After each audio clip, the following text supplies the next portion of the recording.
નમસ્કાર, Gujarat weather update સાથે હું છું ભગવતી વિસાવડિયા।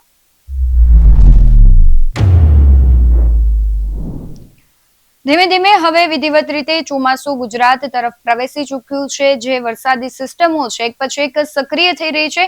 ખાસ કરીને ગુજરાતનું જે અરબી સમુદ્ર છે ત્યાં અત્યારે upper air cyclonic circulation active થયું છે અને તેની અસર છે ગુજરાતના દરિયાકાંઠાના વિસ્તારો પર ખાસ કરીને દેખાઈ રહી છે। બીજી બાજુ આપણે જોયું કે છેલ્લા ઘણા દિવસથી પ્રી મોન્સૂન એક્ટિવિટી છે તે સક્રિય થઈ છે અને તેના ભાગરૂપે રાજ્યના અલગ અલગ વિસ્તારોમાં છૂટાછવાયા સાથે ભારે વરસાદો પણ પડ્યા છે। પરંતુ આગામી દિવસોમાં હવે જે ચોમાસાની ઘાતક અસર છે તે ગુજરાતના અમુક ભાગોમાં થવાની છે।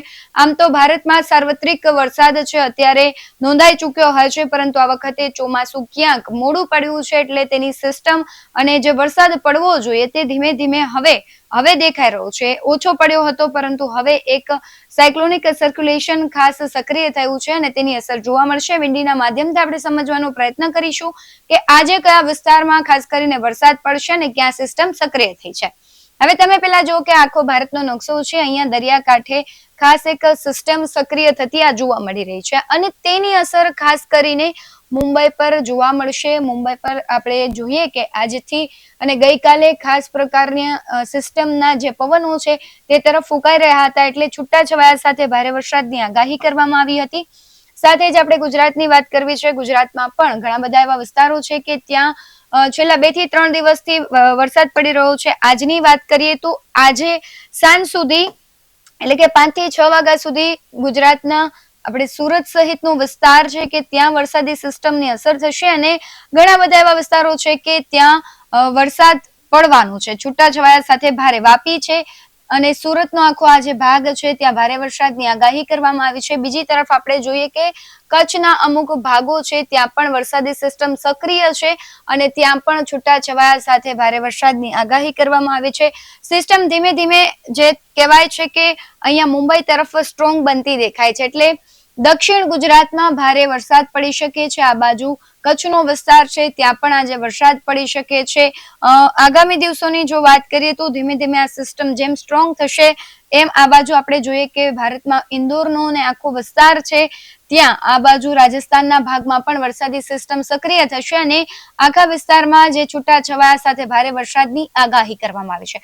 પરંતુ જે પ્રમાણે મેં વાત કરી કે અરબી સમુદ્રમાં આખી સિસ્ટમ સક્રિય થઈ છે અને તેની અસર ભારે થવાની છે એટલે આખી સિસ્ટમ છે એ જે કહેવાય છે કે મુંબઈ સહિતનું અહીંયા બેલાગાવી આ બધા જ વિસ્તારો છે ત્યાં ભારે વરસાદની ચેતવણી આપવામાં આવી છે અને આપણે જોતા હોય છે કે જ્યારે કેરળમાં ચોમાસું બેસે ત્યારબાદ મહારાષ્ટ્રમાં પ્રવેશતું હોય છે ને ત્યારબાદ ગુજરાતના ભાગોમાં તેની અસર જોવા મળતી હોય છે। એટલે આજે સાર્વત્રિક વરસાદ રહેવાનો છે। સાંજના 7 વાગ્યા સુધીની વાત આજના દિવસની કરીએ તો રાજકોટનો આખો ભાગ છે એ વરસાદ આવરી લેશે। મધ્ય ગુજરાતનો ભાગ છે, અમદાવાદ સહિતના વિસ્તારો છે ત્યાં પણ વરસાદ થવાની આગાહી છે એટલે સાર્વત્રિક વરસાદ આજે રાજ્યમાં થઈ શકે છે। અને બીજું ખાસ કરીને કે જે દક્ષિણ ગુજરાત અને કચ્છનો અમુક ભાગ છે ત્યાં આજે વરસાદનું જોર વધારે હોય તેવું લાગી રહ્યું છે।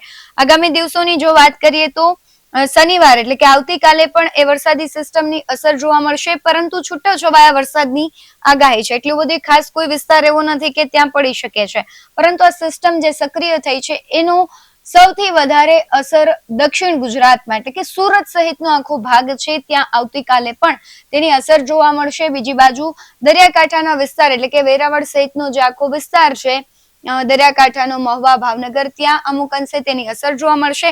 ખાસ કરીને અરબી સમુદ્રમાં આખી સિસ્ટમ સક્રિય થઈ છે તેની અસર છે ખાસ જોવા મળવાની છે। એટલા માટે થઈને જો હવામાન વિભાગો છે એમણે પણ આગાહી આપી છે, હવામાન નિષ્ણાંતો છે તેમણે પણ આગાહી કરી છે અને ખાસ કરીને જે આખી સિસ્ટમ સક્રિય થઈ છે આપણે વિંડીના માધ્યમથી પણ સમજવું છે કે તેની અસર ક્યાં ક્યાં જોવા મળવાની છે। છેલ્લા ઘણા દિવસથી આમ તો વરસાદ પડી જ રહ્યો છે। તમારા વિસ્તારમાં જો આજે અને કાલે વરસાદ પડ્યો હોય તો એ વિડીયો છે તમે અમને અમારા વોટ્સએપ નંબર પર મોકલી શકો છો। બાકી આવા જ વધુ અહેવાલો સાથે ફરી મળતા રહીશું। તમે અમારી યુટ્યુબ ચેનલને સબસ્ક્રાઇબ કરવાનું અને ફેસબુક અને ઇન્સ્ટાગ્રામ પર ફોલો કરવાનું ભૂલશો નહીં। બાકી નવી અપડેટ્સ મેળવવા માટે આપ જોતા રહો BS9 ન્યૂઝ।